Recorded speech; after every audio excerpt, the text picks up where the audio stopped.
አባ ሀይደርን እንስማው እስኪ። ኢየሱስ ለኔ ኃጢአት ሞት አለ። እኔ መሞት የነበረብኝን በኔ ቦታ እሱ ነው አይደል ሞተልህ የሚሉት? እኛ በኃጢአት ምክንያት የኃጢአት ደሞዙ ሞት ነው አይደል የተባለው? ያንተን ሞት እሱ ሞተልህ ካሉ ለምን ተነሳ? ሶስተኛው ጥያቄ። እኛ ኖረን እንሞታለን፣ ክርስቶስ ሞቶ ይኖራል አሉ ጆን ስቶት።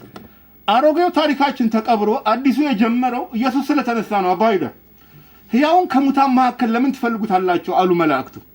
በኢየሱስ ትንሣኤ የተገለጠ አዲስ ዓለም ነው የፋሲካው መልእክት። ከክርስቶስ ጋር ተነሳችሁ አለ ነው ወንጌል። ከሞት ፍርሃት ሊያድነን ነው የተነሳው። የጀብደኛ ሞት አይደለም የሞተው። ምድራዊ ጀግና ጦረኛ እንደሚሞት አይደለም። ሰማዕት አልነበረም ኢየሱስ። ትንሣኤና ሕይወት ነኝ አለ። በአዳም ሞት መጣብን፣ በክርስቶስ ትንሣኤ ሆነልን ነው አንደኛ ቆሮንቶስ 15:21። ክርስትናን ከሁሉ ያስበለጠው ይሄ ነው። አባ ሀይደር ሕይወታችን ትርጉም እንዲኖረው ነው ኢየሱስ ከሞት የተነሳው። ርስት ትቶልኝ የሞተ ሰው ነበር አሉ አንድ ሰው ሲናገሩ። ግን ወስላታ ጠበቃ ጉዳዩን አወሳስቦ ባዶ አስቀረኝ አሉ። ርስት የተወልኝ ሰው በሕይወት ቢኖር ኖሮ ርስቴን ማግኘቴን ያረጋግጥ ነበር። ስለሞተ ግን አልቻለም አሉ። አቅም አጣሉ። ታላቁ ተናዛዥ ኢየሱስም ሞተ፣ ሕይወት ተናዞልን ሞተ ነው። ለመሞቱ ጥርጥር የለም ነው። በደሙ ያረጋገጠው ኑዛዜው ጸና ነው። ዘላለማዊ ቤዛዎት አወረሰን። ግን ሞቶ አልቀረም። ከ3 ቀን በኋላ ተነሳ። ኑዛዜው መፈጸሙን ለማረጋገጥ ሕያው ሆነ ነው። ተስፋችን መፈጸሙን በሕይወት ሆኖ አረጋገጠ ነው። ኑዛዜውን አጽንቶ ሞተ፣ ግን ለውርሳችን ዋስትና ሊሰጥ ተነሳ። ኑዛዜ ሲኖር አለ ዕብራውያን ጸሐፊ የተናዛዡን ሞት ማረጋገጥ ግድ ነው 9:16 ላይ። ግን ዋስትናችንን ማን ያረጋግጥልን? ከሞት የተነሳው ኢየሱስ ነው። የትንሣኤውን ምስጢር ለማወቅ እጥራለሁ አለ ጳውሎስ። እስከ ዓለም ፍጻሜ አለ ጌታ ኢየሱስ ከእናንተ ጋር ነኝ አለ። የስንዴ ቅንጣት መሬት ወድቃ ትቀበራለች፣ ግን ሞት አትቀርም፣ ብዙ ፍሬ አፍርታ ትነሳለች አለ። ፍሬ አፍርቶ ተነሳ ኢየሱስ። ሞት ሊይዘው አልቻለም ነዋ። ሞቼ ነበሩህ እነሆ ሕያው ነኝ አለ።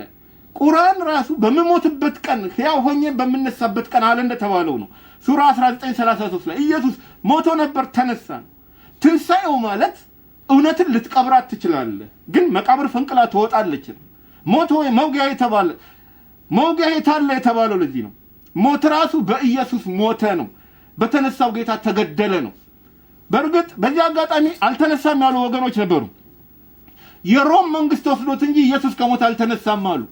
መንግስት ይወስደው ግን አስከሬኑን አሳይቶ ከህዝብ ጩኸት ይገላገል ነበር። በጊዜው ኢየሩሳሌም ታውካ መረጋጋት ጠፍቶ ነበር።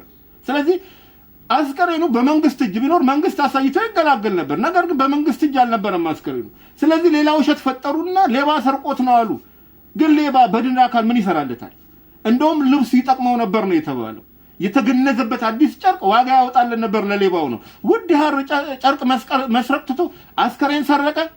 የማይሆን ነገር ነው። ስለዚህ አሁንም ሌላ መላ መጡና ሴቶቹ ተሳስተው ሌላ መቃብር ጋር ሄደው ነው አሉ። በደንብ ስላልነጋ ደግሞ ሴቶች ስለሆኑ ቦታ ተሳሳቱ አሉ።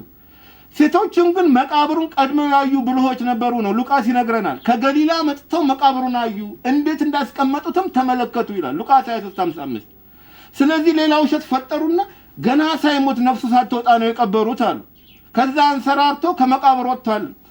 ግን ጌታ ኢየሱስ ተርቦ ተጠምቶ ተገርፎና ተሰቅሎ ምግብ የለ፣ ውሃ የለ፣ መድኃኒት የለ፣ ሕክምና የለ 3 ቀን ሙሉ ቆይቶ ድንጋይ ቋጥኝ አንከባሎ ያውም የተከማቹ ወታደሮች ሳይዩት ይሄ የማይመስለው ነባቸው። ስለዚህ መጨረሻ ላይ ደቀ መዛሙርቱ መጥተው ሰርቀውት ነው አሉ። ያ አሳች አሉት ጌታ ኢየሱስን። ከ3 ቀን በኋላ እነሳለሁ ስላለ መቃብሩ ይጠበቅልን አሉ የካህናት አለቆች። ግን ከሞት ሲነሳባቸው ደንግጠው ለወታደሮቹ ብዙ ገንዘብ ሰጡና እኛ ተኝተን ደቀ መዛሙርቱ ሰርቀው ወሰዱት አሉ። የቱ ዳኛ ነው? እኔ ተኝቼ ጎረቤቴ ቤቴ ገብቶ ቴሌቪዥንን ሰርቆ ወሰደ ብንል የሚሰማን? ተኝቶ እያለ የሚከናወነውን ማን ያውቃል ነው። ደግሞስ በደንብ ጠብቆ የተባሉ ወታደሮች እንዴት ግዳጃቸውን ተኝተው እንቅልፋቸውን ተኙ ነው?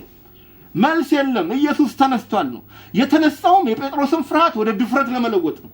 የቶማስን አለማመን ወደ ማመን ሊለውጥ ነው። አዲስ ህይወት ሊሰጠን ነው። አባ ሀይደር ዋስትናችንን ሊያረጋግጥ ነው ኢየሱስ የተነሳው። ከሞት ፍርሃት ሊያድነን ነው።